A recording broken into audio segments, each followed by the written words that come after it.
fight the Japanese to avenge Pearl Harbor. So he decides that's exactly what he's going to do. He goes to the Marine Corps recruiter, lies, says he's 17 years old, gets the parental permission slip to take back so he can have his mom sign it. Mom obviously refuses to sign it. He needs to go.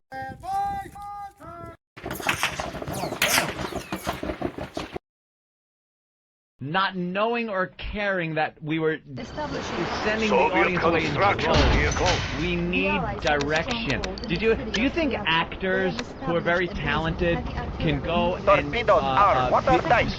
a movie without a director? Do you think they know where to stand or how to deliver certain lines or when a scene should end without the proper direction, sir? The quicker the better. I almost hate saying stuff like this because it's almost like embarrassing. It's like you should fucking know this. But I'll break the 83rd wall. As much as a Pentagon, as much as Ed and I have laughed, I mean this in complete honesty, the biggest laugh I have had on this show was delivered by the blonde sweetie. It was delivered, not something Ann said or something I said, it was the fucking, probably the poker chip I think is the biggest laugh I've had on this show. It's like, it's not just guidance, there's an element to that uncomfortableness, the ability to do that, which makes great radio. And all I don't have to be It's not even being an asshole, dude. It's an ability to do it with people in the room. It's beyond being an asshole. It's an ability to know what's making great radio. And despite how uncomfortable it is, and being a nice guy off the air, it's an ability to do that neither one of us has. Now, I'm not being polite, but I hate saying that because it sounds like you're sucking up, but honest to God is the truth. And the credit is that you don't even see it. That's the credit to it. That's the best part. You sit there and don't see it because the average Joe shouldn't. It's just it makes the show seem like it's just flowing right along, doesn't it? Patty being naked, more importantly, hold on, sweetie. Patty being naked and having her first orgasm was something Oak said. I thought was absolutely never going to happen. He said, we're going to get you to play with yourself. Or it was some sexual thing, like we're going to get this to happen. I never would have thought of that. Aunt never would have thought of that. And that's not, again, it's not being polite. That's a fact. It's an idea, man. And Patty wound up having her first orgasm on the air. I mean, do we need to explain that? That's the stuff that you have to understand. That's where that comes from. Where do you think it comes from? I mean, I love ass, head. What's that? But I would love... You have a problem with Oak personally, that's fine. But don't... Basketball court. Dude, you have a problem with Oak personally. He hits something, a nerve in you. Ready, There's something about, he reminds you of somebody, there's something about him you don't like, but you can't be biased and deny the contributions to the radio show. That's just dishonest. Well, I'm not biased. I'm obviously a big fan of him. No, I mean biased because he bugs something in you. He's just a guy that, like you two guys, I would love to hang out with, I think, socially. Opie, I could not stand him. I wind up punching him just at some point. He just gets under my skin. He reminds you of something, but you can't, okay, fine. That's the beauty of him, but you can't deny what the radio show is because of him. There's no show without him, there's no show without him. I don't know that. Don't you like that dynamic? Don't you like that dynamic? That there's somebody that you find abrasive? Vehicle reporting. Changing position. Being cool being cool and being, location confirmed. If you gotta go 6 miles to get back to the point to be an asshole that whole trip, it's not really worth it. Vehicle reporting. Sometimes we all have overkill, dude, but is it, right now he's furious about something that happened. Vehicle reporting. And he's correct with what he wanted, which was that to be played, or at least it to be ready, and for the audio to be cleaned up for Free FM. I mean, that's right to want that, dude. We all wanted that. He is furious about it, and he expressed it on the air. And there's something about that which makes the show honest, dude. That's just honest radio. It is honest radio. Well, then you can't... He's got the capacity to get his ass on the basketball court as well. Waiting order. I don't think he's... You're wrong. Spoiled. Gonna get you on the basketball court, man. Dude, you really are allowing a personal dislike to remind you of somebody, of a guy that bullied you, or of a guy that fired you. He reminds you of somebody, and so you're allowed to be biased. It's not an accurate gift. What's that? It would never remind me of someone who bullied me. He's the least intimidating person I've ever seen or heard. Why would you want to get him on the basketball court? All right. That's just a joke to kind of think of. He already brags about his power athletically. He's athletic. Let's roll with that. I know a lot about it. Yeah. Low power. I'm a fan of the show. Tough guy. Ready for that. There's no show without Opie. Waiting order. Building. You're a Location tough guy. confirmed. Waiting not at all. order. You'd be surprised. See, normally, Reporting. he'd have hit the We button and will cut this bury them. motherfucker off. Because it's boring.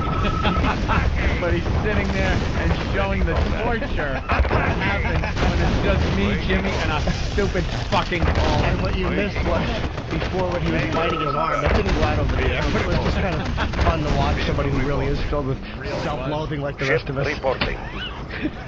So is Opie just Fire at will. What's that? Ready. Is Opie just fuming right now? No, dude doesn't give a shit. He's just listening to you. No, he's not. Vehicle Anymore. reporting. He has one arm propped up. Also speak about. Dude, every word, the thing is, every word that's coming out of your mouth right now is proving a point. Like, he's gotten beaten up on the air before. I've gotten beaten up on the air before. Everyone loves me. And somebody posted something about one time there was a mistake here by somebody else. So I know what it's like to sit there and have somebody really talking shit, and it's like it's like when the other guys go to bat for it, it's like it's not needed, and all the fans know it's not needed. But it is kind of funny to hear something this obviously incorrect. That's the truth, dude. Opie I finished this. Vehicle reporting. I know what you're saying. You don't like somebody, and that's acceptable.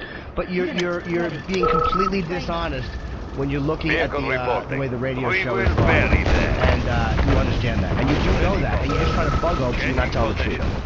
Waiting order. No, Waiting you're off order. in that regard. Well, then Changing you just don't. position. Then you really Ready, need to. Cobra. You're saying it's Moving. that I don't see Encountering how you enemy. program. He is the But truth. it's even more than just leading the program. It's not just button pushing and leading the program. It's seeing Patty have an orgasm and saying this is what's going to happen, where nobody else in the studio would have done that. Also, he came up with. I mean, your interns come up with great ideas sometimes. So they should be. Beyond. Come on, man. You know that's not true. Oh my And god. our interns very rarely come up with anything. They're fucking dope. Ready, Be honest, what do you do for a living? Waiting order.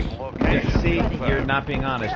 What do you do? I had a small business. What's fucking small business? Anyone, a kid selling fucking lemonade on the side of the road is a small business, you cunt. What do you fucking do, Paul? Yeah, I asked you twice. You gave me the same fucking no answer. What do you do, Waiting shithead? order. What do Moving. you do? Import, export. Import, export. What do you fucking import, export to this country with your small business? Give me a specific thing. What you fucking do? What's your job description? You dishonest fuck. Go ahead. You ship it in from Japan. You get small electronic parts and do what with them? See, they can get sent to places for a certain. What an exciting fucking life you lead. You're a bored, dull fuck who can't accept the fact that other people are enjoying themselves in life and having a little fun with their job, and then when someone gets a little pissed with what's supposed to be an easy fucking job, it upsets you because you're fucking sitting there waiting for little resistors to come in from some shithole Hong Kong town. Now you're miserable. And the reason, you know what? You know why I knew that, Paul? Because you didn't even want to fess up to what shit fucking job you have. You didn't even want to fess up. I had asked you 5 fucking times. 5 times I had to ask you, and you weren't being honest because you have a self-fucking loathing of what you do and who you are. And that's coming through loud and clear. Goodbye, Paul. Unit ready. Ass. Oh, I'm sick of that. Be honest. That came through loud and clear, by the way. People are pissed at I understand. I used to listen to fucking radio when I was working, and it sucked.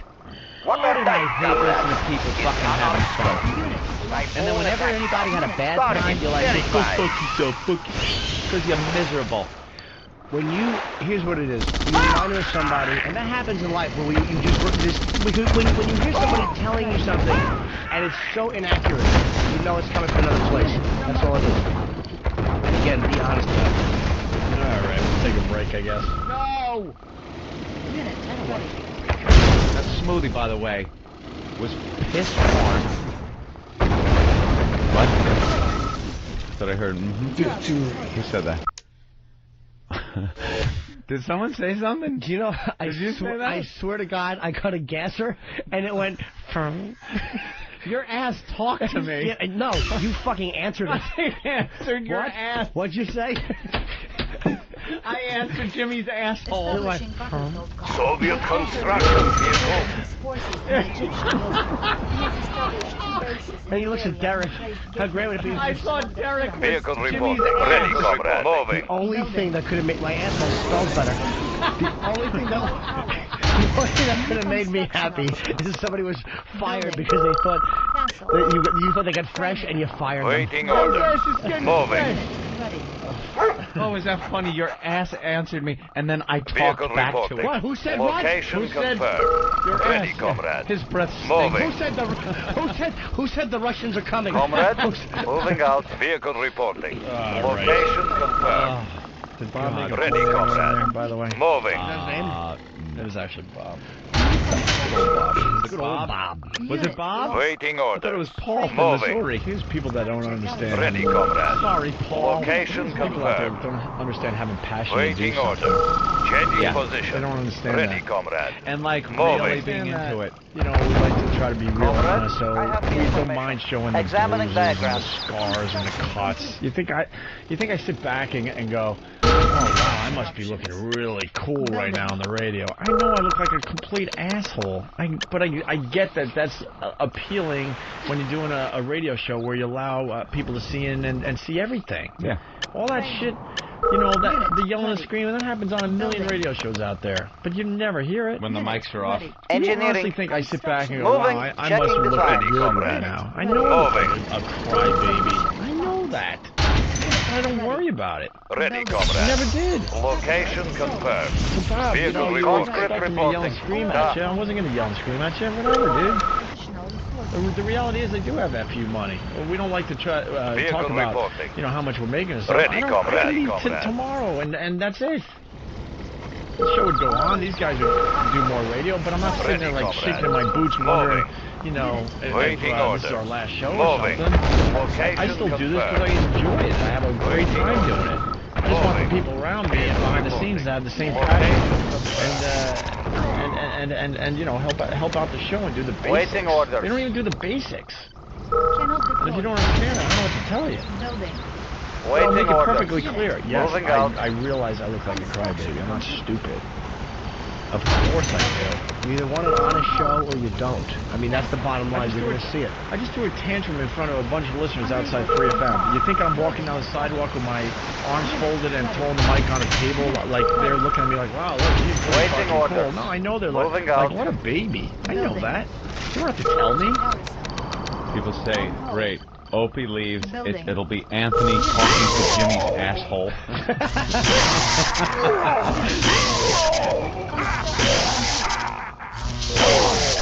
Unit. Building. Normally, I don't like dealing in absolutes. However, I am extremely confident in saying that this is the most gangster supply sergeant of all time. Building.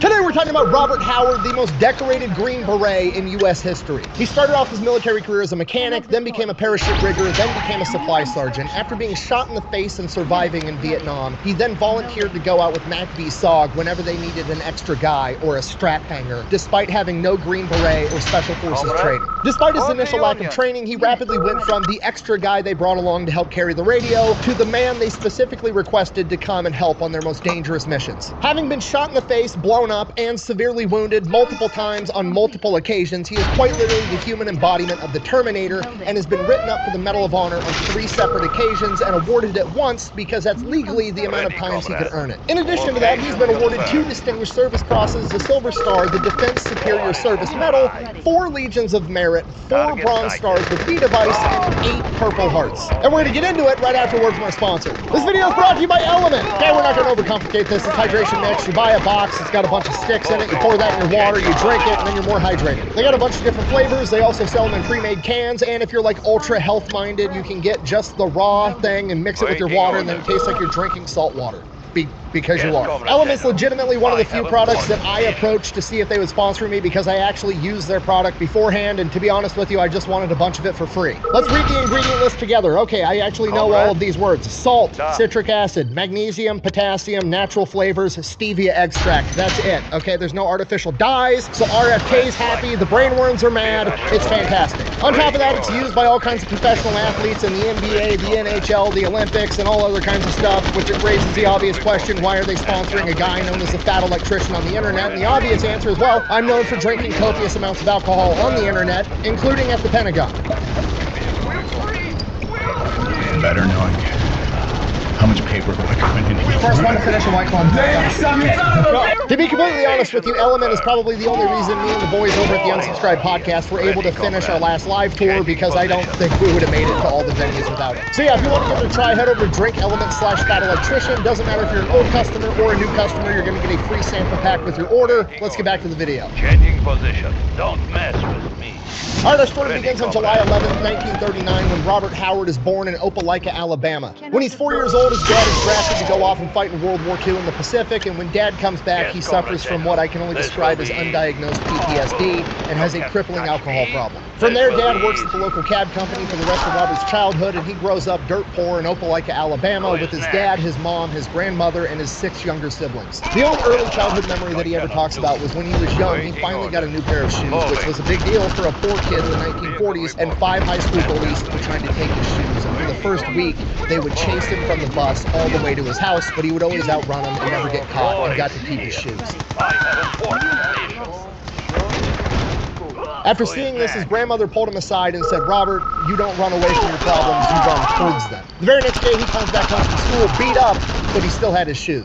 From here, Robert continues to grow up, and he is pretty much a brick shithouse of a young man, being 6 foot tall, 170 pounds, extremely athletic, and good at sports. Despite that, he drops out of high school to help his family make money and goes to work with Dad at the cab company. When he's 17 years old, he gets his GED and then wants to enlist in the military. Dad is furious, doesn't want his son to enlist, wants him to go off, get a normal job, lead a normal life. Robert basically just comes to him and is like, "Look, I'm 17, I need your signature to let me go join the military, but I'm going to do it in a year anyways if you say no, so you might as well just let me do it now." Dad agrees, signs the paperwork, Robert ships off to basic training. Crushes basic, crushes AIT, no problem whatsoever, ends up getting stationed at Fort Hood, and he is a mechanic because of his experience at the cab company. Now that sounds all good and fine, but this isn't what Robert wanted. Robert grew up watching propaganda from World War II and the Korean War. He wanted to go off and be a paratrooper, and now he's stuck inside the motor pool doing maintenance on a bunch of military vehicles. This is just, it's not what he wanted. But he's trapped, there's nothing he can do. So he basically just lives it up. He's, you know, a lower enlisted private than a specialist. He's partying, he's drinking too much, he's going out with his friends. He's not really doing anything to advance his military career. After a couple of years of doing that, his re-enlistment is starting to come up, and his sergeant pulls him aside and is like, "Hey, look, if you want to stay in the Army, you got to get your shit together and actually start doing stuff to advance your career, otherwise they're going to kick you out." So that's exactly what he does. He gets real straight-laced, quits drinking so much, quits partying so much, goes out into town, finds a nice girl by the name of China. They wind up getting married. From here, he turns into an excellent soldier. Then when that re-enlistment time finally comes, they want to keep him in, so he says, "You know, I'll re-enlist for another 6 years, but I want to put in my contract that you're going to send me off to be a paratrooper." They agree. He gets sent off to Fort Bragg, attached to the 101st Airborne, goes through paratrooper school. Passes through that no problem, gets his jump wings, becomes a parachute rigger and a supply sergeant with the 101st Airborne. From here, his wife Tina ends up getting pregnant, and he is shortly after that sent over to France for 2 years straight, comes back home and meets his daughter for the first time when she's 18 months old. He is then home for about 45 minutes before getting sent off to Vietnam. This is whole other country. As they make their approach into theater, he is informed that they are going to be making an amphibious landing. He's pumped. He wants to go into combat. This has been his whole thing. In his brain, he's thinking D-Day, storming the beach at Normandy, enemy gunfire. This is going to be awesome, action hero type stuff. As they approach, he's informed, oh, it's actually a secured beach. This is just the fastest way to get everybody off the boat.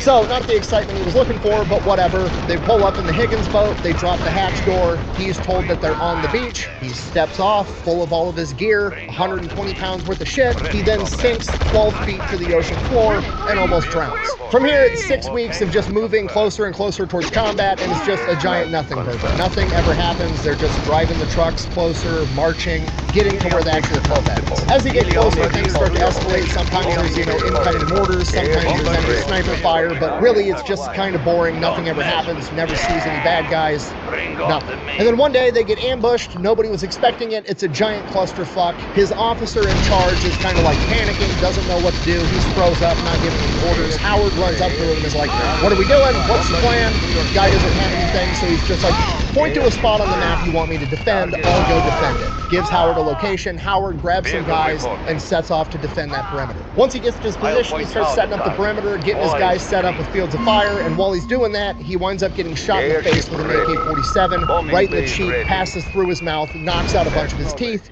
and he wakes up in the hospital. And wouldn't you know it, the guy in the bed next to him is actually his buddy from airborne school that apparently has went on to become a Special Forces Green Beret. They wind up hanging out the entire time while they're both recovering in the hospital. Then one day, Green Beret guy is getting ready to leave. His colonel comes to pick him up, and he recommends to the colonel, like, hey, this is my buddy, Robert Howard. We could use a guy like him out in the field. And the colonel's like, is that so? You think you want to do this? And Robert Howard is like, yeah, anything to get me into the action. And he just kind of nods and walks off.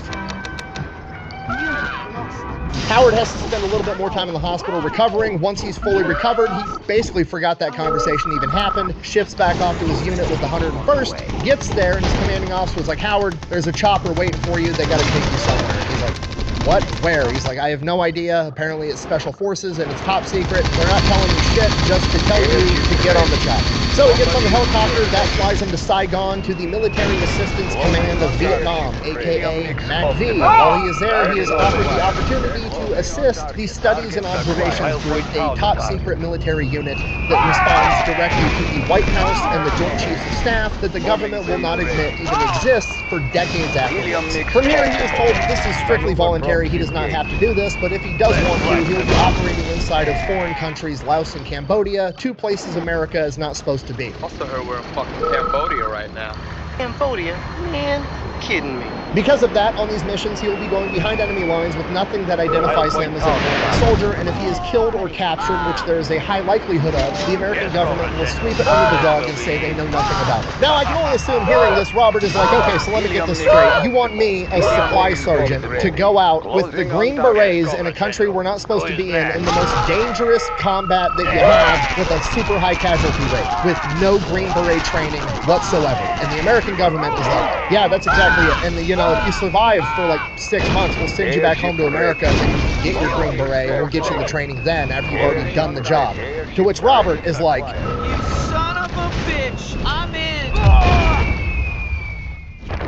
Fast forward, Robert shows up to a SOG forward operational base and he is blown away because it is not like any other military operation he has ever seen. Robert is straight-laced, clean-shaven, right uniform, right place, right time, and everybody else on this operational base is just walking around in whatever clothes they want. They've got beards, they've got ponytails, don't look like the military professional that he's ever seen, yet these are the best operators America has to offer. Despite eventually going on to become one of these guys, he never really gives up his clean-shaven, straight-laced appearance, which, you know what, to be fair, fucking look at him. If I looked like that, I wouldn't give up my clean-shaven look either, okay? Look at his jawline. Homie could get in a katana fight with that jawline and probably win. Sorry, anyways, from here, he spends the next 6 months being the supply sergeant on the forward operational base and operating as a strap hanger. Strap hanger is just a term for like, hey, we've got a group of SOG guys going out. They need an extra volunteer to help carry the radio and just do what they're told. Robert starts doing a ton of that. And to be honest, during this period of time, we don't have many specifics outside of that for multiple reasons. Everything's top secret. A lot of the MACV SOG documents were destroyed after Vietnam,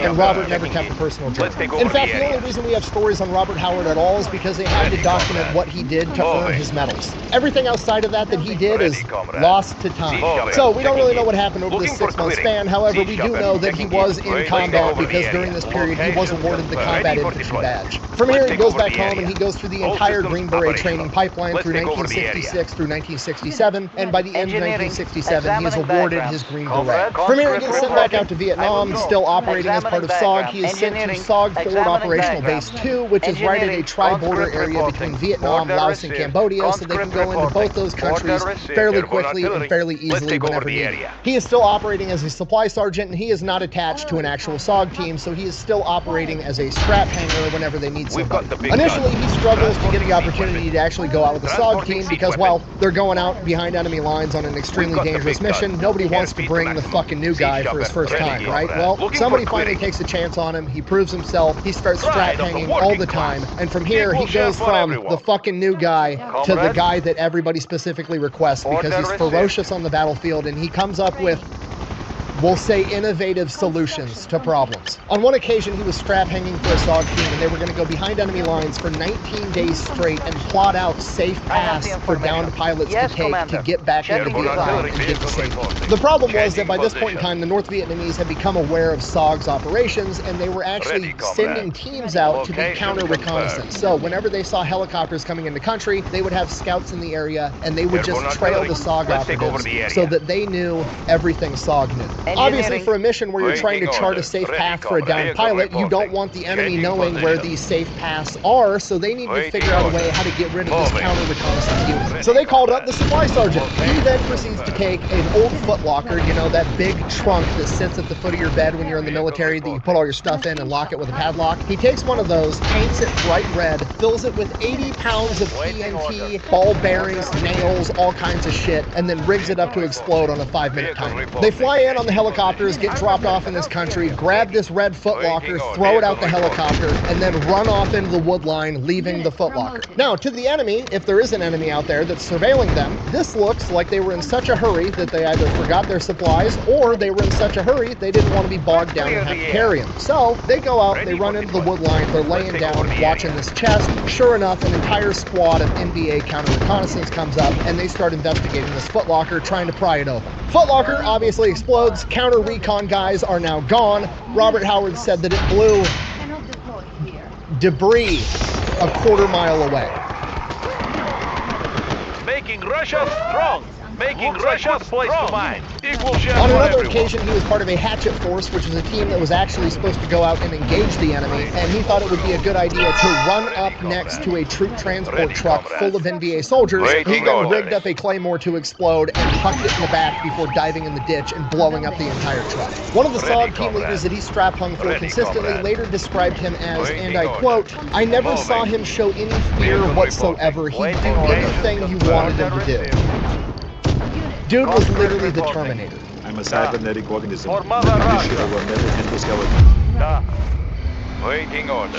All right, late October 1967, Howard volunteers to strap hang for a recon mission. Super straightforward mission. There's a river. Next to that river, there's a trail that the NBA is well known for using. Military intelligence figures there's got to be a communication line strung right along that trail so they can communicate. They want them to go in super sneaky, attach something onto this wire so they're going to be able to listen to all their communications and then get out. So they go out on this mission. Everything's going great. They make it to where this river is. They're looking for the communication wire, and they come up on an enormous enemy cache of supplies, food. There's 1,000 rounds of recoilless rocket ammunition and a ton of small arms ammo. They figure they got to do something about this, but they're a small recon element. They're not going to be able to take this out by themselves, so they radio back into headquarters. Headquarters agrees they need to get rid of it, so they send in an entire hatchet force, which is like 30 to 60 guys that are meant to actually engage the enemy. They go, they link up with the hatchet force, they bring them to the cache, and while they're making their way to this enemy cache, they get ambushed. A concealed enemy machine gun position unconceals himself, starts opening fire on Howard and all of his men. Howard dons his plot armor and rushes the machine gun nest by himself, gets to the mouth of it, and drops all 4 men inside of this nest. While that was happening, another enemy machine gun nest unconcealed itself unbeknownst to Howard, and as soon as he clears the first one, he blacks out. Waiting order. He got lit up by that second machine gun nest, and when he comes to, he's shot through his left shoulder, he's got a broken clavicle, and he's got blood all over his face. He was just shot in the face again. In hindsight, he thinks it was a ricochet because it didn't penetrate his actual skull. Regardless, he's not doing that great. So he lays there and waits for the medic to come help him out. No, I'm just kidding. He starts crawling towards the other enemy machine gun nest after being shot, and he starts making his way there, and then he starts taking fairly accurate fire from an enemy marksman off in the distance, grabs his Car 15, returns fire, kills that guy, continues crawling to the enemy machine gun nest, gets right up to the mouth of it, and hits it with a grenade. From here, he runs back to his men, makes it to cover, and they start getting lit up by that first machine gun nest all over again. More bad guys have spawned from the jungle and manned this gun all over again. Made a mistake, left the machine gun operable, not about to make that mistake again. Looks to one of his men, says, give me that rocket launcher, hands Bob the rocket launcher. Bob pops up out of the ditch, fires a rocket launcher directly at this nest, blows the entire thing up. From here, the hatchet force and everybody else moves in, they burn all the food, they blow up all the ammunition, they exfil, they get distracted by helicopter. Bob gets sent off to the hospital. Bob gets patched up to the hospital, gets out of the hospital, gets in a helicopter. They fly him to MacVSOG headquarters with one other guy that was there that apparently did exceptional things in the battle as well, and they go into a meeting with General Westmoreland, the 4-star general that is in command of all of SOG. Westmoreland then sits him down, tells him that that was one of the biggest enemy caches they've ever found, and that this mission was an enormous success, and both of them performed incredibly, and basically does like the Godfather Mafia move of like, I owe you one, what do you guys want? First guy tells General Westmoreland he wants to get commissioned as an officer and go off to flight school because he wants to be a pilot. General Westmoreland's like, done. Turns to Howard, what do you want? Robert Howard looks him right in the eye and says, I just want to continue my combat duties. I'm here for this shit. Vehicle reporting. Location confirmed. From here, Bob gets back to SOB2, continues his duties as a supply sergeant, and the base commander informs him that he has written him up to the Medal of Honor. He would not wind up getting awarded it, though. It would get downgraded to a Distinguished Service Cross. Second week of December, they think they know where a battalion headquarters is for the MDA. They want to send in a big team and take them out. Basically, they're going to send in a team, get eyes on headquarters, call in an accurate airstrike, blow the entire thing up. That being said, they're expecting heavy contact. Going to be a super dangerous mission. Call in the supply sergeant. So they go in, they get inserted miles and miles from where they think this headquarters actually is because they want to be able to sneak up through the jungle. As soon as the helicopters touch down, they get ambushed. During this ambush, Bob ends up getting shot through the right shoulder and getting his forearm sliced up from shrapnel. Despite that, they fight off this ambush and Bob refuses to get extracted. According to him, it wasn't that bad and he didn't want to be the reason they ended the mission.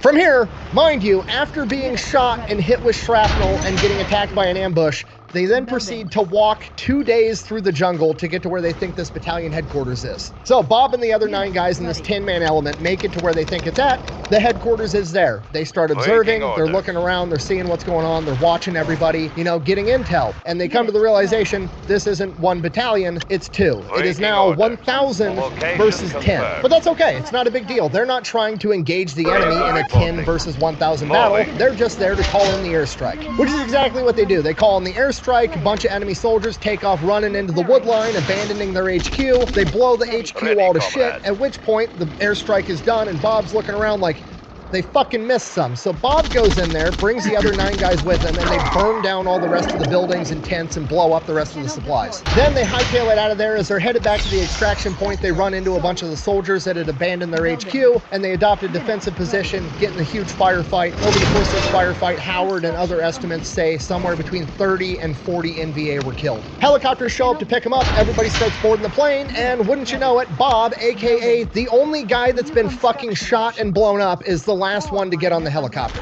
A few days later, on December 10th, Bob would be awarded the Bronze Star with V device for his actions during this mission.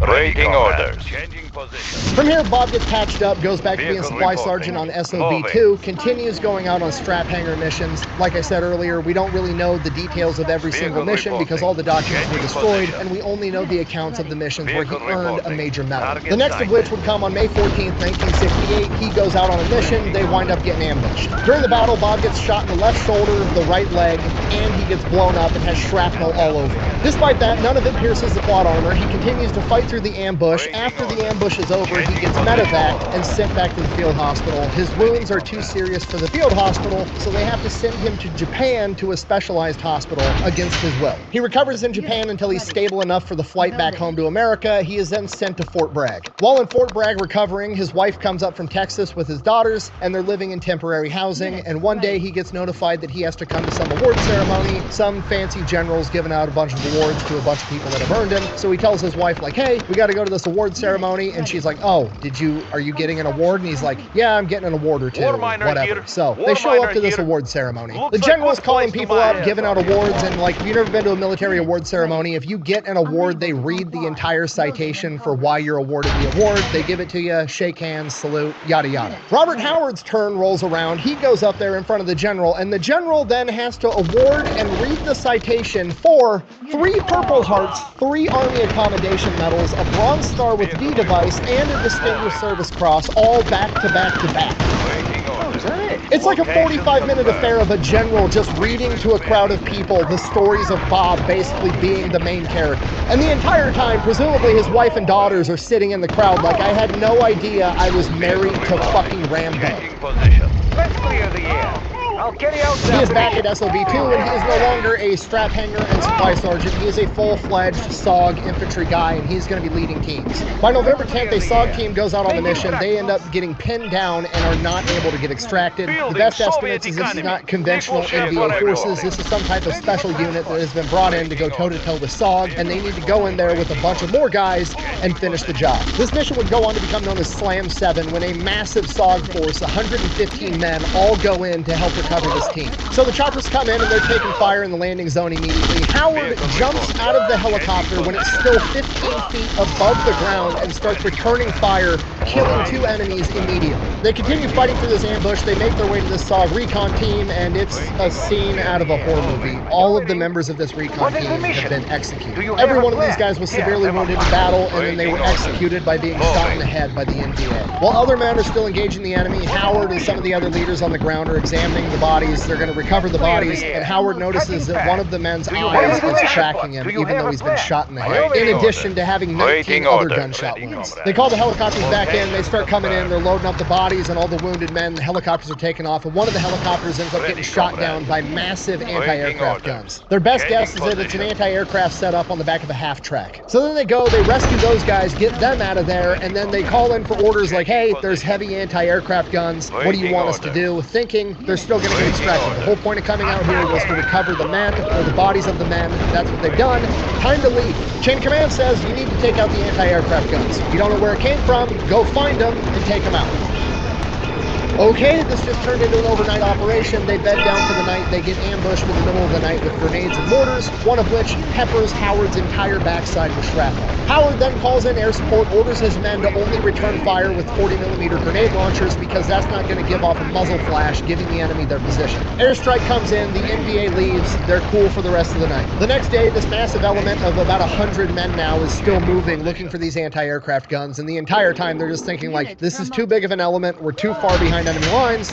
This is a horrible idea. Day after that, they're completely out of supplies. They need food, they need water, they need more ammunition. None of these guys were planning on this being a multi-day operation. So they call in a supply drop, they get the supplies, they got food, they got water, they got ammo. The only problem is they're behind enemy lines, and now the enemy has a general idea where they're at because they saw the supply drop. They get surrounded by the NVA, they have to hunker down, a massive firefight ensues, and they have to call for extraction or they're all gonna die. Helicopters start showing up, they're getting the wounded on board first, they're starting to get some guys out of there, and then like the third helicopter gets shot down, and now they have to go rescue those guys too. So Howard leads a team, and they go rescue the crew from the downed chopper, get them back while they're still loading choppers and getting people out of here. Remember, they got 100 guys, and you can only fit so many on a helicopter. They're trying to coordinate the choppers landing in between waves of NVA attack. That way the choppers aren't getting shot down while they're in this massive firefight. And as time passes, it starts to get dark out, and they're going to have to be out there overnight. Howard and the remaining men on the ground are basically stuck there fighting all night long. However, they get a ton of air support. They've got A-10 Sky Raiders dropping napalm. They even get a C-47 Spooky gunship, which is the predecessor to the AC-130. Literally a cargo plane that a bunch of grunts just cut the sides out of and mounted artillery and miniguns that just circles around them, mowing down anything that tries to get near them all night long. During this night, Howard gets hit with another grenade and has more shrapnel inside of him, which he's pretty much more shrapnel than Guy at this point. I am Iron Man. Finally, morning comes around. It's foggy as shit out. The battle's died down. It's really looking like they're going to make it out of this alive. And through the fog, there's two silhouettes coming towards them with their hands in the air, and it's two NVA soldiers. Howard and the commanding officer both yell, "Don't shoot," because if they're surrendering, we want to take them in for intel, because very few NVA soldiers have been captured to gain intel. Unfortunately, with this massive SOG element, there was a large contingency of indigenous people that were fighting alongside SOG, and those guys did not listen and shot both of them immediately. At this point, Howard's pissed, the commanding officer's pissed off, and they're just like, fuck. They're waiting on the choppers to come, and after a couple of minutes, another silhouette comes walking forward with his hands up. It's another NVA trying to surrender, and before anybody can react, Howard jumps up and sprints at the guy and literally picks him off the ground, throws him down, makes sure he doesn't have anything on him, and then carries him back into their position. From here, they get extracted, they make it out. Howard actually has to go to a bigger hospital because the little aid station on their fob isn't big enough to handle his injuries, so he gets sent off to the hospital. While he's there, he finds out that that is only one of 3 NVA that have been captured by SOG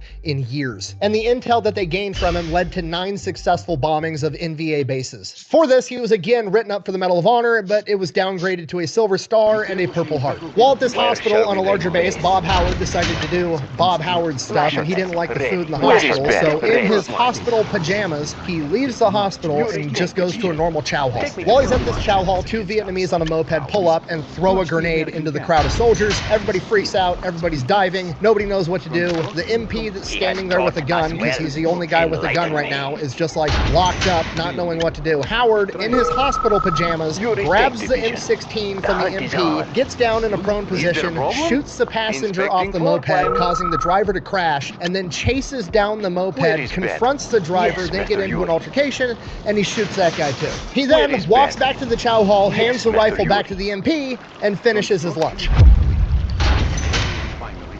So Howard recovers, gets back to SOB2, starts going out on missions again. His next big mission is to go out and recover a SOG operative that is MIA from a previous mission. So they go in with helicopters, and as soon as the helicopters come out, they start getting lit up by enemy gunfire. It's an ambush. They are using this guy as bait. Howard ends up making it out of the helicopter. He estimates that there was probably 2 platoons launching this ambush, and in the first opening seconds, 8 NVA soldiers got killed. In the opening minutes of this battle, Howard gets hit with an enemy grenade up close. It launches him 10 feet down a hill, and he is now unconscious. When he finally comes to, he wakes up and he sees red. Not like he sees red, he's angry and he just drank a Monster Energy drink and his name's Kyle and he sees a bunch of drywall red. No, like, that's the only thing he sees is the color red. And for a minute, he freaks out thinking he's been blinded. He still hears gunshots and explosions going off all around him. All hell's breaking loose. He has no idea how long he's been unconscious. He starts wiping his eyes and they're just caked with blood. He's bleeding all over the place and his vision starts finally coming back. He reaches for his gun.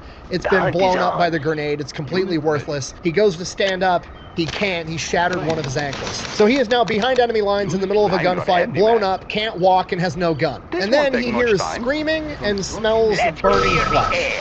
All the rest of the men that aren't injured have made their way into the wood line off the landing zone, and there is now an NVA soldier that is going to all of the wounded men, mostly indigenous guys, and Robert Howard, and he is walking up to them with a flamethrower and burning them alive. At this point, Howard knows he's fucked. He's about to get burned alive, so he starts digging around for anything he has on him that's going to be helpful. He ends up finding a frag grenade. His hands are so messed up, he can't really use his fingers yet with a lot of dexterity, so he's fighting, trying to get his fingers in, and he manages to pull the pin on this grenade. He's holding the spoon down, and he figures, you know, I'll blow myself up rather than get cooked. But he waits. He's in some tall grass. Maybe this guy isn't going to see him, and he's not going to have to blow himself up. So that's what he does. He just waits there, holding this grenade spoon down so it doesn't blow up. He's got the pin in the other hand. In case he gets lucky, he can shove that back in, and it's all good. And he waits, and eventually the flamethrower walks up right in front of him. And he is right there, and him and the flamethrower lock eyes, and the flamethrower sees that Howard's holding a grenade, and that dude's got a flamethrower attached to his fucking back. If Howard lets it go, Howard's taking this guy with him, and he knows it. And Howard, with his dark veteran sense of humor, all he can think to himself is, fucking gotcha. And this flamethrower and Howard are just looking at each other right in the eyes. Howard's got this big shit-eating grin on his face like, I'm going to take you with me. And eventually the flamethrower just kind of nods and starts to step backwards. And as soon as that happens, the SOG guys in the tree line see the flamethrower and start shooting at him, and he takes off running into the tree line. Howard throws the grenade after him, has no idea if he hit the guy or not, turns around and starts crawling towards his men. And the crazy part, in his head, he wasn't thinking, I need to get to my guys to get help for me. In his head, he was thinking, I gotta get to my guys they need my help, which is the most main character energy shit ever. On his way there, he comes across his lieutenant, who's alive, but in worse shape than he is, really shot up, and he gets his web gear off, throws that next to him, and starts rendering first aid, and then an enemy bullet hits the LT's web gear and detonates the ammunition inside of it, launching Howard and the LT all over again. He loses consciousness. He comes to, crawls back over to the lieutenant, and starts dragging him towards the men. Finally gets to his group of guys. It's not everybody. There's only 8 guys there, plus Howard and the LT. Everybody else is scattered out throughout the battlefield. Howard takes the LT's radio, starts calling in airstrikes, tells one of the men to hand him a gun. They toss him a 1911, not willing to give up their own rifle. Scanning horizon. As he's calling in these airstrikes, a squad of NVA charge their position with bayonets, wanting to take him alive. Howard ends up shooting 3. His men take out the rest. Howard's still on the radio. They're sending in gunships. As the gunships are approaching, one of the indigenous fighters that's with him ends up taking a bullet to a smoke grenade on his web gear, freaks out, throws that off of him, and over the radio, Howard hears, "Where are you in relation to that purple smoke?" And Howard's looking at this in front of him, is just like that. That's us. As the gunships arrive, the battle kind of dies down a little bit. Howard takes a moment to set up an actual perimeter, directing his men's fields of fire, and he's sending runners out to other small groups of SOG guys that got separated, and he gets everybody on the ground consolidated. He now has about 30 men. From here, Howard asks the medic how his lieutenant's doing. The medic says he's doing everything he can, but he doesn't think he's going to make it, to which Howard replies, and I quote, "Make him make it." Howard then brings in all the able-bodied men that he has them consolidate ammunition, and then pretty much just tells them how it is. We're not moving anymore. We're going to stay right here. You're going to fight or you're going to die, and if you try to run, I will shoot you myself. Everyone fights. If you don't do your job, I'll shoot you. He then directs his men where to place claymores and asks his men if anybody has strobe lights, collects all the strobe lights that they have, and crawls around their perimeter and places the strobe lights in place before crawling back to the center to man the radio. Once back at the radio, he tells headquarters that his perimeter is marked and they need to shoot pretty much everywhere that isn't inside of this triangle. They tell him the Huey gunships are 15 minutes out. He doesn't have 15 minutes. The NVA just launched another major attack. The only thing they have right now is a Cessna 01 Bird Dog circling overhead, mostly there to help coordinate airstrikes, but it does have 4 white phosphorus rockets on board. It's not a lot, but it's better than nothing. Robert tells them exactly where to fire these rockets. They fly by, fire the 4 white phosphorus rockets, and repel this wave of the attack. The 01 Bird Dog pilot then radios down to Robert, "That's all we've got," to which Robert replies, "You got an M16 up there?" And they're like, "Yeah." He goes, "Fly by and drop it off. I need one." So now at least he's got a gun, and he's got to survive another 10 minutes before the Huey gunships get there. NVA launches another attack. This time they're trying to come through a creek bed. Robert directs his men to use 40mm grenades and just start lobbing them into this creek bed and repels that wave of the attack. The next wave comes. This time they're coming towards the same place that Robert had all of his men place all the claymores. They let him get up close, detonate the claymores, repel that wave. Finally, the Huey gunships show up, but it's getting dark out. They can't see much, so Howard has to direct their fire from the radio on the ground. And this goes on for hours. When the Hueys run out of fuel and ammunition, they get cycled out with a Moonbeam gunship. And when that runs out of fuel and ammunition, they bring in F-3 Phantoms. They're just cycling out whatever aircraft they have to get Howard the fire support that he needs, and the entire time he is on the ground directing their fire. He is quite literally like an orchestra conductor guiding a symphony of destruction all around him. And this goes on for 4 hours before Howard gets word that Hueys are on their way to come extract him. The first Huey shows up, they get it loaded up with wounded, dead, and indigenous fighters. Howard, even though he's injured, refuses to leave the combat zone. First Huey takes off, second Huey lands. More men get loaded on that Huey. Again, Howard refuses to leave. He is the highest ranking man on the ground, and he is going to be the last one out. After the second Huey leaves, it is now just Howard, 2 other SOG guys, and 2 indigenous fighters. As the third and final Huey pulls up, they get the 2 indigenous on board. 1 SOG guy hops in the helicopter as Howard and the remaining SOG guy get into an argument right at the helicopter. Howard has just seen the dead body of his lieutenant off in the distance. He was originally loaded on the first helicopter, and because he had passed, some of the indigenous fighters decided they were going to throw his corpse out of the helicopter to lighten the load so the helicopter could get out of there faster. Robert Howard is not about to leave his lieutenant out there. The other SOG guy in the helicopter hops out, and the 3 of them go out, retrieve his body, drag it back to the helicopter, get him loaded up. The other 2 SOG guys get loaded in the helicopter, and then pull Howard into the helicopter as he is the last man out. Yuri's collection agency. From here, Howard is immediately shipped off to a hospital in Saigon to be treated for his injuries. The chain of command then debriefs all of the remaining men that they have, and pretty much everybody has the same story. They all would have died if it weren't for the leadership of Robert Howard. The men on the ground were credited with 25 to 50 kills, and the airstrikes directed by Robert Howard were credited with at least 50, most likely more. For this, Robert Howard is awarded a second Distinguished Service Cross and written up for the Medal of Honor for a third time. After the debriefs, a couple of days go by. Nobody's really expecting to see Robert Howard anytime soon. If ever again, he might be going home for good after the extent of his injuries. And sure enough, like 4 days later, he shows up in hospital pajamas to SOB2. He was apparently satisfied with how much he had recovered in 3 days and thought the medics on SOB2 could handle the remainder of his recovery. So he went AWOL from the hospital, hitched a ride back to SOB2, and he's planning on going back out on missions already. I know I've already said this, but the dude is literally the Terminator. He can't be stopped. They are in our way. Securities Collection Agency. The chain of command is like, look, Bob, look, you're hurt, you're recommended for the Medal of Honor, you're not going out on missions, you're going to be the training NCO and whoop everybody else into shape because you obviously know exactly what you're doing. So he spends the rest of his deployment being the training NCO for all the SOG operatives going out on missions, and apparently he was a complete hard ass. He had all of his guys out on the highway in Khartoum running to be in shape, and they're like, the base has been attacked before. We're going to get attacked while we're out here jogging. This isn't a good idea. Bob didn't really care, didn't listen, and then one time they take some indirect sniper fire. Nobody got hurt. And surely, at this point, Bob's going to reconsider. There's not going to be any more jogging along the highway. Nah, Bob just orders that they all start jogging with loaded guns. Bob finishes up the remainder of his deployment. Then he is basically voluntold that he's going to go off to become an officer. So he goes back home to the States and has to go through the officer's training course with literally new guys fresh out of college.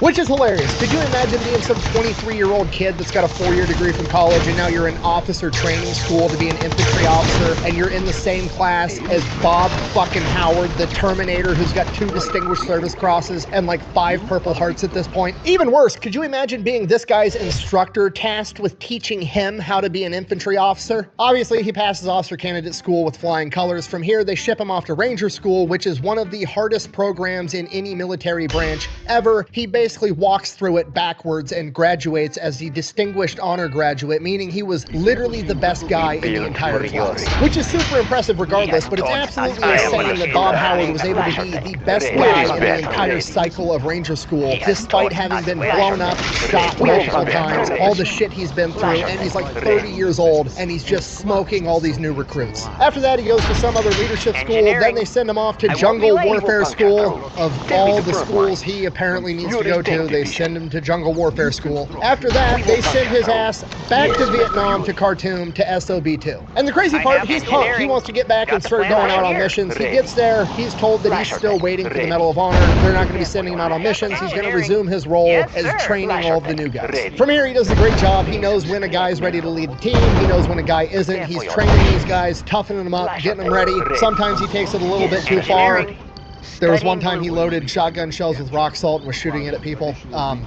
It was Vietnam. It was a different time.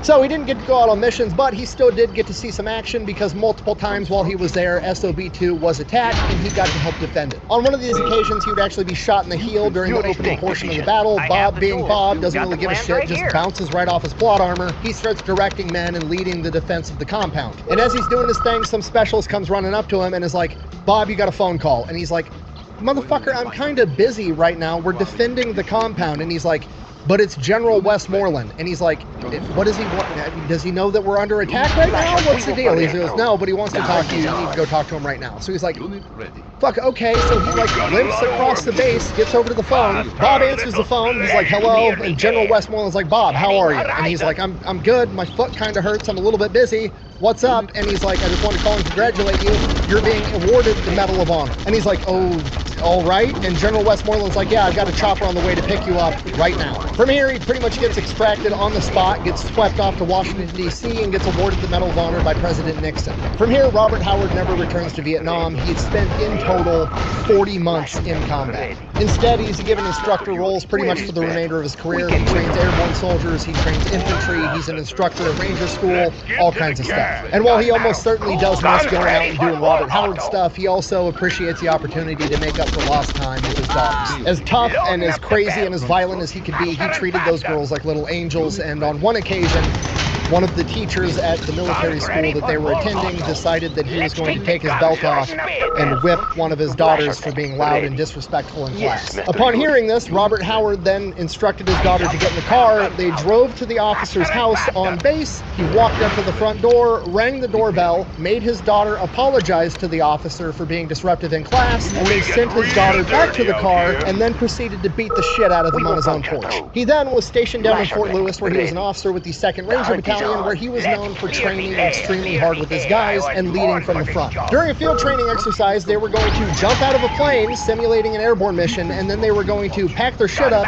and road march 26 miles. Upon jumping out of the plane, Robert Howard's chute doesn't open properly, and he hits the ground at twice the speed he's supposed to. The medics overseeing the LZ run up, assuming that this guy is dead, only to find Robert Howard packing up his chute. He looks over at the medics and says, if this shit gets any harder, I'm gonna quit. He then proceeds to finish the 26-mile road march. I'm back, motherfucker! Okay, Robert Howard might be the biggest badass I've ever covered, which is saying an awful lot. I've never seen plot armor this thick. It's absolutely insane. He continues to serve in the military in multiple roles until finally retiring in 1992 after 36 years in service at the rank of colonel. He would then pass away at the age of 70 in 2009, and that is a story of Robert Howard, the most gangster supply sergeant of all time, the most decorated Green Beret of all time, and quite literally the human embodiment of the Terminator. Thank you for watching. Best way to support the channel is go buy some merch over at thefatelectrician.com. Quack bang out. Oh, and then there was a story of when his son-in-law asked permission to marry one of his daughters, and he said, and I quote, as I extended my hand to shake his, it was the largest hand I had ever seen in my entire life. He then proceeded to tell me, I know why you're here, and you have my permission, but know this, if you ever hurt my daughter, no one is ever going to find your body. Let's get to the cash.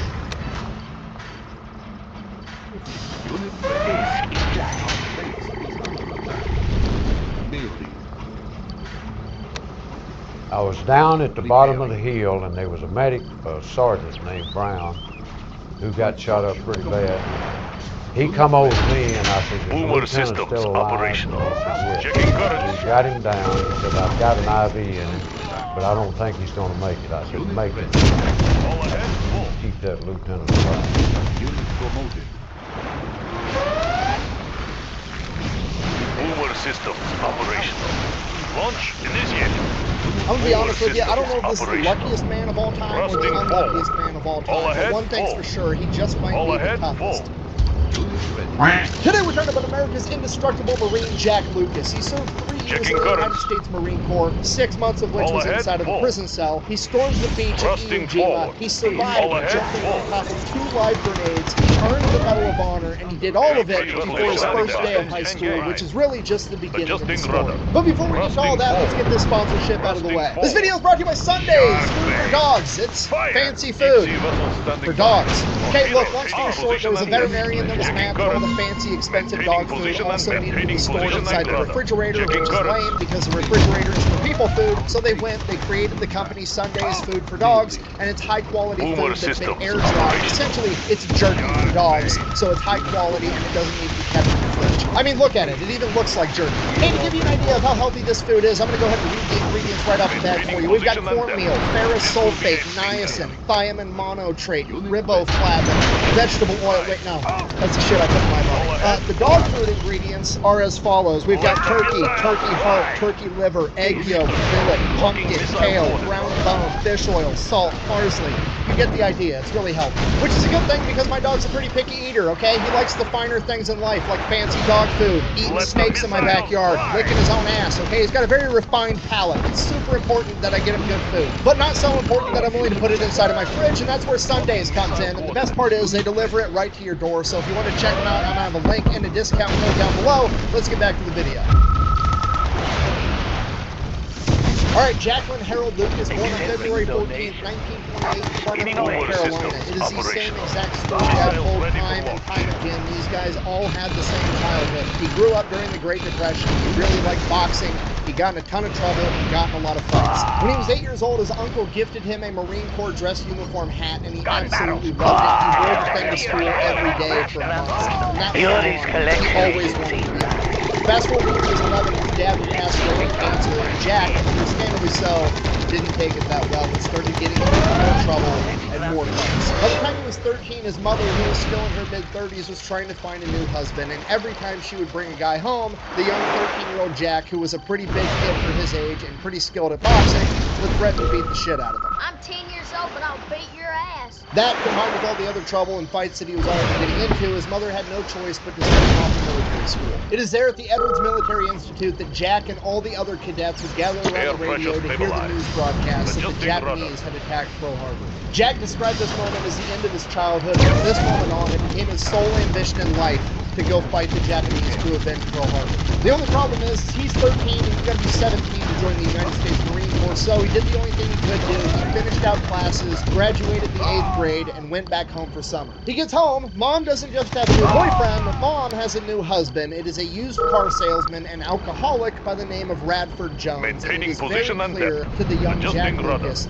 that this man has married his mother for the insurance money that they got from his father passing, and he is already doing his damnedest to burn his way through. So obviously Jack is not a big fan of this guy and threatens to beat the shit out of him multiple times, which is actually a threat that carries some weight because now at 14 he is 5'8", 180 pounds and pretty good at boxing. So obviously the home life situation is pretty tense. The one redeeming quality of Radford Jones is that he had 2 sons that he brought into the marriage, so Jack now had 2 stepbrothers. And over the course of that summer, he truly came to think of them as his brothers, and then the oldest brother, Billy, would go off and join the Navy. By this point in time, summer's coming to an end. He's getting ready to go back to military school, and he dreads the idea. He doesn't want to go to military school. He wants to go to the military. He wants to be a Marine, and he wants to fight the Japanese to avenge Pearl Harbor. So he decides that's exactly what he's going to do. He goes to the Marine Corps recruiter, lies, says he's 17 years old, gets the parental permission slip to take back and have his mom sign it. Mom obviously refuses to sign it. He needs to go back to school, not go fight in World War II. So Jack promises his mom, hey, give me your blessing to go do this, and I promise you as soon as I get back, I'll finish school. At which point his mom is like, okay, fine, you have my blessing, but I'm not going to lie for you. This permission slip says you need to be 17 years old, and you're 14. If you wait till you're 17, I will sign and give you my blessing to go off to war. No, what are you waiting for? Yes, you can! For Jack, this wasn't good enough, so he forges her signature right in front of her and then tells stepdad Radford Jones to hop in the car and give him a ride to the recruiting office. They get there, Jack goes in, hands over the parental consent form to the Marine Corps recruiter, and the Marine Corps recruiter is like, great, where's your birth certificate? And Jack is like, what? And the Marine Corps recruiter is like, yeah, we need your birth certificate too. Okay, important context here. There was a ton of people that lied about their age and got into the military way before they should have in the Army and the Navy, but for some reason the Marine Corps during World War II demanded birth certificates and verified your age to a degree that most other branches simply didn't. I have read multiple accounts of this, and I have even personally been told by a World War II Marine that was at Mount Suribachi when they raised the flag at Iwo Jima that if you wanted to be a Marine, you had to be 17. It's what can you do for you, young man? I said, I want to sign up. He said, how old are you? I said, 16. He says, I can't take you. You got to be 17. He said, when you get to be 17, come back and see me and we can do business. So he could just walk right next door and try to join the Army or the Navy and probably get away with it, but he's always wanted to be a Marine since he was 8 years old. So he walks back out to the car, Radford's still sitting in it, head hanging low, he's absolutely devastated. At which point, Radford Jones, fucking stepdad of the year, is like, what? I thought I got rid of you. Why are you back? Jack tells him it's not going to work because he has to have his birth certificate to prove that he's 17 years old, otherwise the Marine Corps isn't going to take him. So Radford Jones marches right back into the recruiter's office and goes full car salesman. Walks right up to the Marine recruiter and is like, hey, I'm his stepdad. The kid's definitely 17. His mom actually lost his birth certificate in a house fire. Actually, now that I think of it, I don't even think he ever had a birth certificate, you know, because it's the early 1940s and all kinds of people were still born at home. The government doesn't even know that this kid still exists, okay? You don't believe me? We could cut one of his arms off right now and count the rings. I guarantee you there's 17 of them. I think you ought to buy it today right now. You want to know why? Because this Buick is you. The color is you. Look at it. This is your car. At this point, the recruiter's like, I mean, all right, fine, whatever. Hands Jack a clipboard with a piece of paper. Fill this out, sign your name at the bottom. Jack does it, signs his name, turns around to, you know, begrudgingly thanks Stepdad for helping him out. Stepdad's already gone. Car's not even in the parking lot. Dude bounced. Cool, that doesn't matter. He got what he wanted. He's officially enlisted at the age of 15 on August 6th, 1942. Bug going round. He immediately gets sent off to basic training and he absolutely crushes it, gets put in a leadership role pretty much the entire time because he's the only one there with military experience because he spent the last year at a military academy, so he already knew most of the jargon, the ranks, how to march, and so on, so he was one of the most high-school privates there. Besides that, nothing of note really happens while he's in basic training, except he did say he learned one very important lesson. One day, one of the drill instructors, while they were out at the firing line, said, "Who wants to drive a truck?" And Jack, being a 14-year-old who didn't have any driving experience, was actually kind of excited to drive a truck, so he raised his hand and volunteered, at which point the drill instructor gave him an empty wheelbarrow, told him to go over there, fill it up full of ammunition, and haul ammunition up and down the firing line all day long. It is at this point that he learned to never volunteer for anything in the military ever again. After graduating basic training, he gets sent to Jacksonville Naval Air Base, where he basically gets to be a gate guard and do some more training. Now, he's outside of basic training. This is more advanced training. And when you go to these more advanced training courses, typically you're allowed to have liberty, leave over the weekend. You're allowed to go out into town and drink and mingle with the civilians. I'm going to say that again, but slower. The 14-year-old Marine that nobody realizes is 14, including all the other Marines, the bartenders, and all the women at the bar, is going to go drinking at the bar with the Marines every weekend. I'll let your imagination tell you what happens. No, man. I love you. So he finishes up training in Jacksonville. By June of 1943, he is sent back to North Carolina to Camp Geiger, where he's going to have a bunch of machine gun training, and he is absolutely excellent at running that machine gun. He does such a good job, in fact, that after finishing the machine gun training, he is one of 9 Marines selected to stay at Camp Geiger and become an instructor. Okay, to most people, that's a good thing, but Jack is absolutely furious because he doesn't want to be a machine gun trainer in North Carolina. He wants to go to the Pacific Theater and fight the Japanese. Now, he finds out that he's going to be a machine gun trainer via letter, right? He's given orders on paper. He doesn't share those orders with anyone. All the other Marines were given orders at roughly the same time of what unit they're getting shipped out to, what unit they're going to be a part of. So Jack just doesn't tell anybody anything, and he waits. When the time comes that all the other Marines are loading up onto a train to go all the way from North Carolina to California on their way to the Pacific Theater, Jack says fuck it, and he jumps on the train too. He figures it's better to ask forgiveness and permission. What's the worst that could happen? They ship him back and he has to be a machine gun trainer anyways. He spends 30 days in the brig. Whatever. Best case scenario, he gets attached to a different unit and he gets to go in. So he's on the train for a couple of days. They make it to California. Everybody gets off the train. They form up. There's an NCO there with a clipboard, and he reads off all the names on the roster. After he finishes reading all the names on the roster, he says, "Is there anybody that I didn't call?" Jack raises his hand. NCO's like, "Why aren't you on the roster?" To which Jack geniusly plays his stupid private role and just goes, "I don't know. I was just told to get on the train. Keeping track of everything was the Army's job. I'm just here." To which the sergeant is like, "That's exactly correct. It's totally something that would happen. Okay, you come with me." They go to the commanding officer's office. They walk in. The lieutenant is like, "What do you want?" The sergeant is like, "This private's not on the roster." To which the lieutenant goes, "So put him on the roster." Okay, boom, mission successful. Jack may be the only person ever to go AWOL so that he could go to war.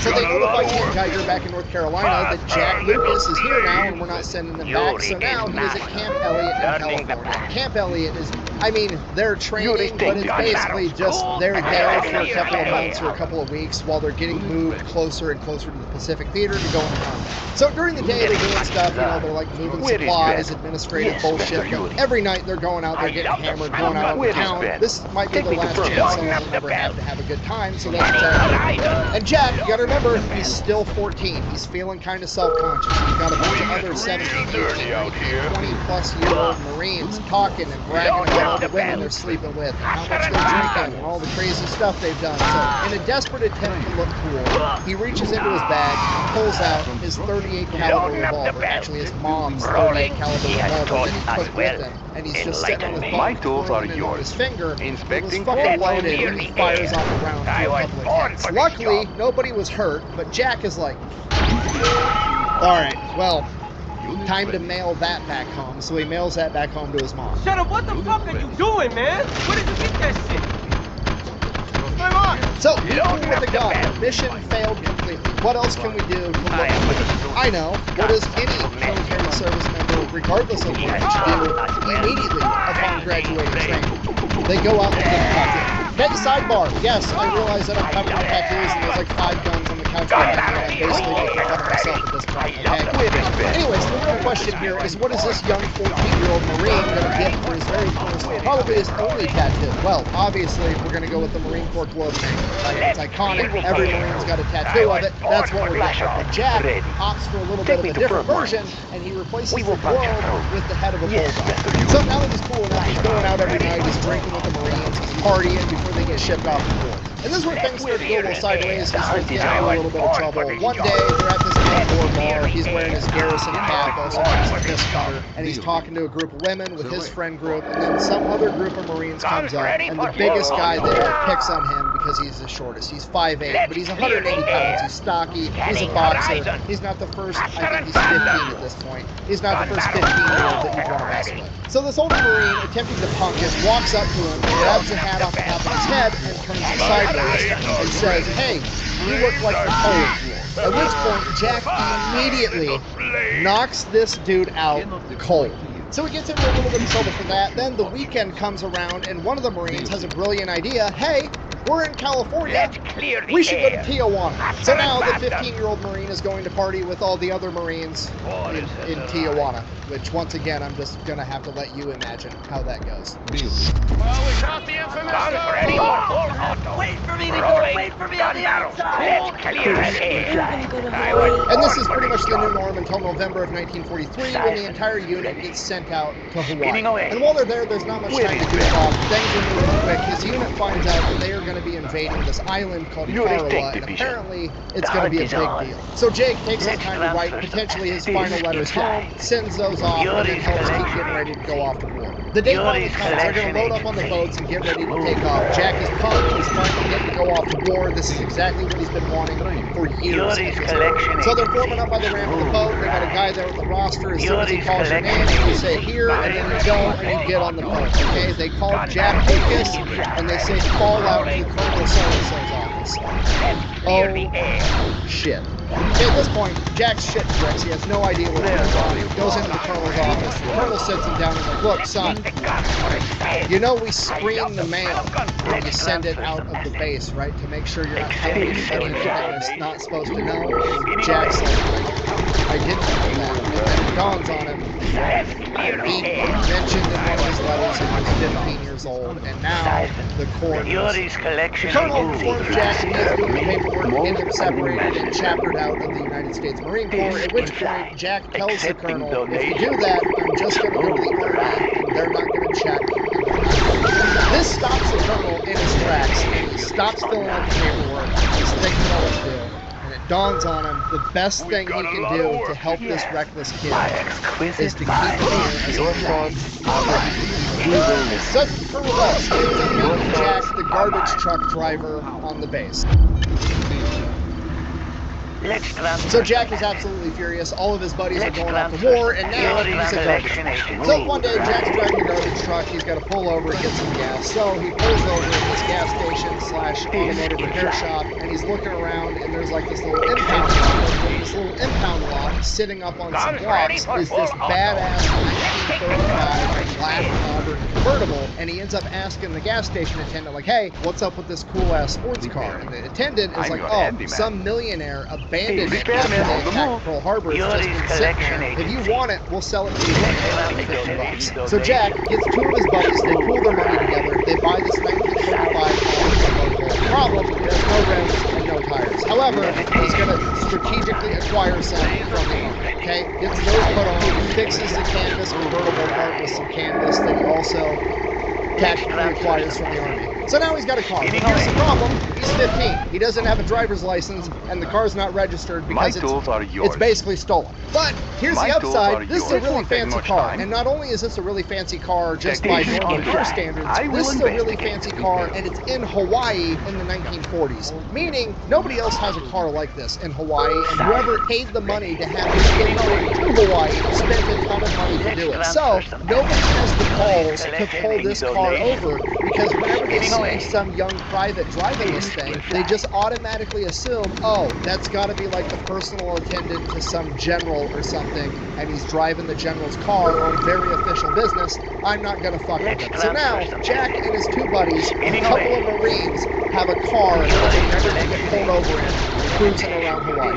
It is at this point that things start to go sideways. Jack is not handling the fact that all of his buddies went off without him very well, and every time he gets liberty, he goes out, he gets drunk, and he ends up getting in a fight. He goes on 17 liberties, he gets in 17 fights, he gets arrested 17 times. And on the 18th liberty, he gets in an 18th fight, and this fight is with some 6'3" pretty boy Ryan putting all the posters and the billboards for recruiting. And Jack ends up beating the shit out of this dude and messing with his pretty face, at which point he gets thrown away and he's awaiting trial by a military court for 45 days.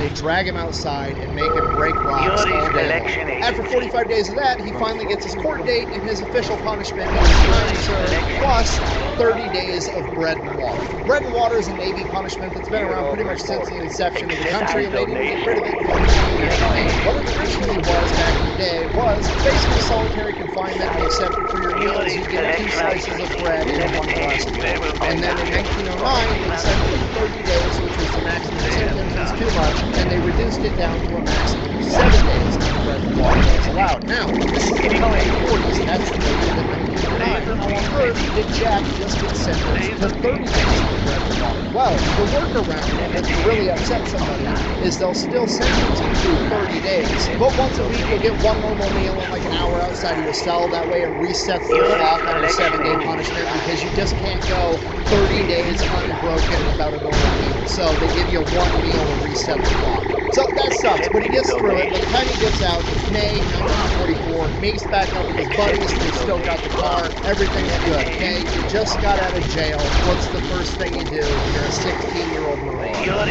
Obviously, we're going to go steal a bunch of booze and get hammered.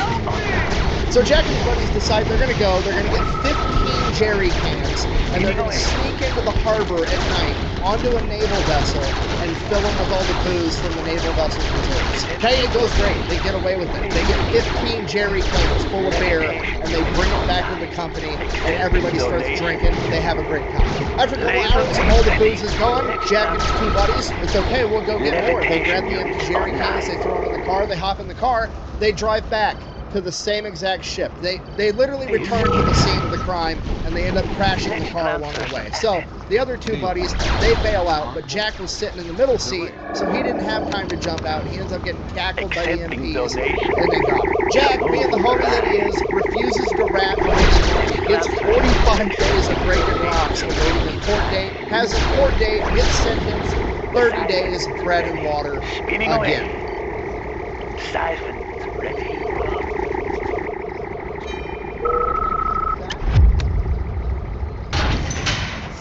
So he does his time, he gets out, and when he gets out, something's different. There's hundreds of ships now, okay? There's a ton of Navy dudes, way more Marines. All the ships are sending Higgin boats ashore to let all their guys go on leave, get supplies, and so on. He figures there's hundreds of ships out there. One of them has to have my cousin, Sam Lucas, on it, right? So he decides that he's going to hop in one of these Higgins boats and ride out to one of the ships and start asking around to see if he can maybe figure out where his cousin's at. So that's what he does. He just hops onto one of these Higgins boats, gets ferried out to a naval vessel. Nobody's really asking questions or verifying anything. They're going back and forth all day long. It's really not that big.